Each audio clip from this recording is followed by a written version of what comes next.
Olá, eu sou Cássio Gonçalves Bispo, sou estudante do curso de Engenharia Agronômica da Universidade Estadual de Tocantins, campus Graciosa.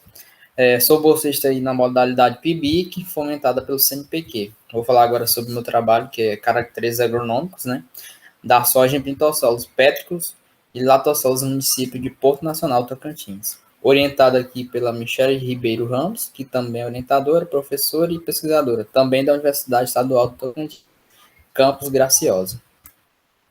Bem, né, segundo Santana 2008, os plintossolos petros congressionário, eles apresentam proporções variáveis de pletoclitita, imersa em uma matriz igualmente variável de terra fina. Isso dá conta da importância que essas áreas aqui possuem para o Estado, justamente nas áreas da expansão recente da agricultura. Tão conhecido por nós aí, que está chegando, já veio, né, há muito tempo, já tem um tempo, né, que é o Matopiba. Já em contrapartida, o segundo Sistema Brasileiro de Classificação dos Solos, 2018, eles falam que os latossolos eles apresentam diferença, principalmente na característica de interpretação, que é mais avançado do que os plintossolos. Suas principais características são a presença do horizonte B, né, latossolo, imediatamente abaixo de qualquer um dos outros tipos de outros horizontes, né, exceto o tão conhecido aí isco.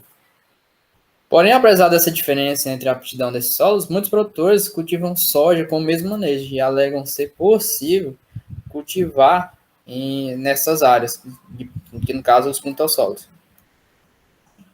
Contudo, esse tipo de solo não tem aptidão para a agricultura, mas são manejados mesmo assim, referenciados como base os latossolos, né?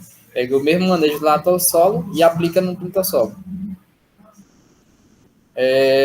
O trabalho aqui foi avaliar, o objetivo do trabalho foi avaliar o desempenho da cultivar de soja, né, que no caso é o desafio RR 8473, né, RSF, em latossolos e plintossolos mapeados em área de transição. O experimento foi conduzido na fazenda Chapadão, do grupo Vinck, localizado no município de Porto Nacional. A área de pesquisa era uma área de zona de transição, né, entre o latossolo e o plintosolo. As condições de cultivo era de sequeiro. Os tratamentos foram delimitados pelos tipos de solos, sendo os latossolos sem cascalho e calhaus, e os plintossolos com cascalho e calhaus. A cultivar utilizado, como dito anteriormente, foi o desafio RR, né, 8473, RSF, da Abrasmac, com um grupo de maturação 7.4 e do tipo de crescimento indeterminado. Os solos foram classificados através da abertura de trincheiras em até 2 metros de profundidade. Em relação à abertura de trincheira, as mesmas foram abertas, né, para a classificação do solo, de acordo com o Sistema Brasileiro de Classificação dos Solos, de 2018, como podemos ver aqui na figura 1, a abertura de trincheiras. Já os horizontes foram separados e classificados com sua morfologia, como, por exemplo, cor, estrutura, consistência e transição, segundo Lemos e Santos, 2013, como vemos aqui na figura 2, separação dos horizontes no perfil. Já as amostras deformadas dos horizontes foram coletadas para análise de granulometria e atributos químicos, de acordo com a metodologia, né, da Embrapa 2017. Como podemos ver aqui na figura 3, amostra e blocos de solo coletados. Em relação às plantas, neste experimento aproveitamos as linhas de plantio já implantadas pelo produtor, né, onde selecionamos pontos em zona de transição entre o plintosolo e o latossolo, onde realizamos a coleta em 10 linhas de plantio, coletando 1 metro linear de cada, saltando 3 e coletando na quarta seguinte, e assim por diante. Como podemos ver aqui mais na figura 4, que diz o que está falando mais relacionado ao croquis, né? Eu disse tudo isso anteriormente. Já em relação às plantas, né, elas foram arrancadas manualmente, fechadas e identificadas. Posteriormente foram acondicionadas em sacos, como podemos ver aqui na figura 5, ao lado. Depois de secas em estufa a 60 graus Celsius, né, por 48 horas, as plantas foram trilhadas, né, manualmente, como podemos ver aqui na figura abaixo, figura 6.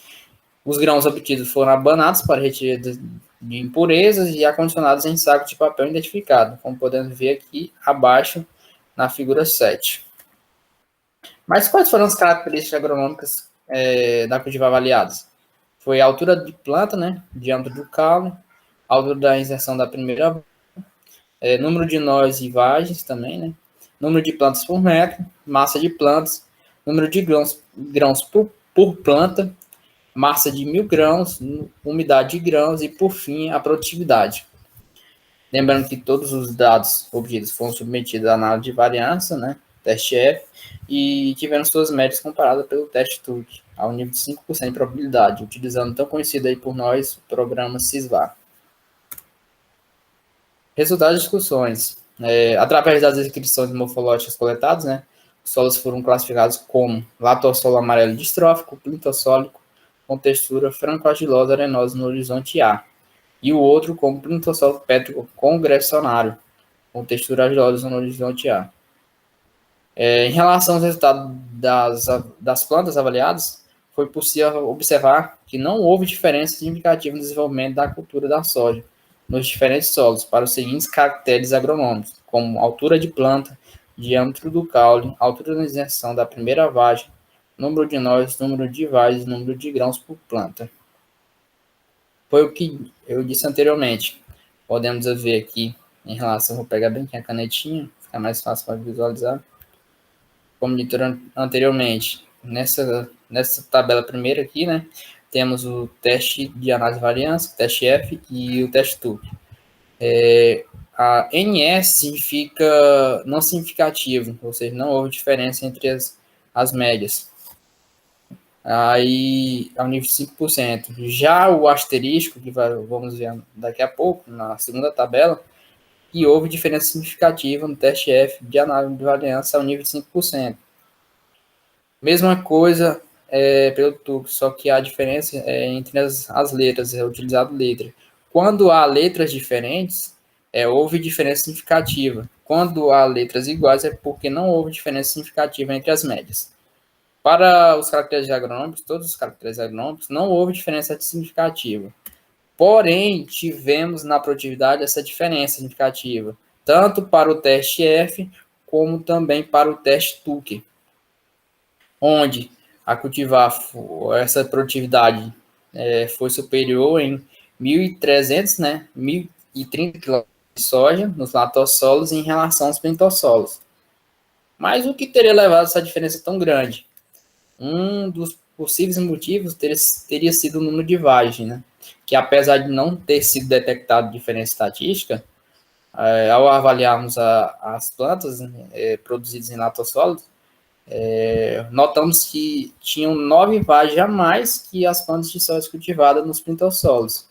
E essas vagens a mais nas plantas cultivadas sob latossolos, né, certamente refletiram em uma maior produtividade final nessa área.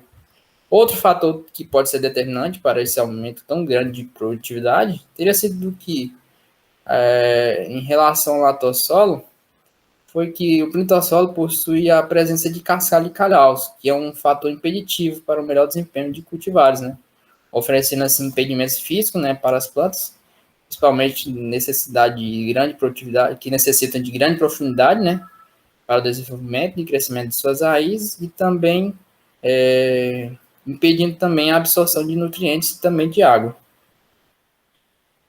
Mas com resultados, né, com essas análises, podemos concluir aí, por fim, e não houve diferença significativa no desenvolvimento da cultivar desafio RR, né, 84, 73, RS, F, entre o latossolo amarelo distrófico, plintossólico e o plintossolo pétrico congressionário, mapeados no município de Porto Nacional. Contudo, ou porém, né, já a produtividade na área de latossolo foi significativamente superior quando comparado com a área de plintossolo. Por fim é isso, do mais, muito obrigado.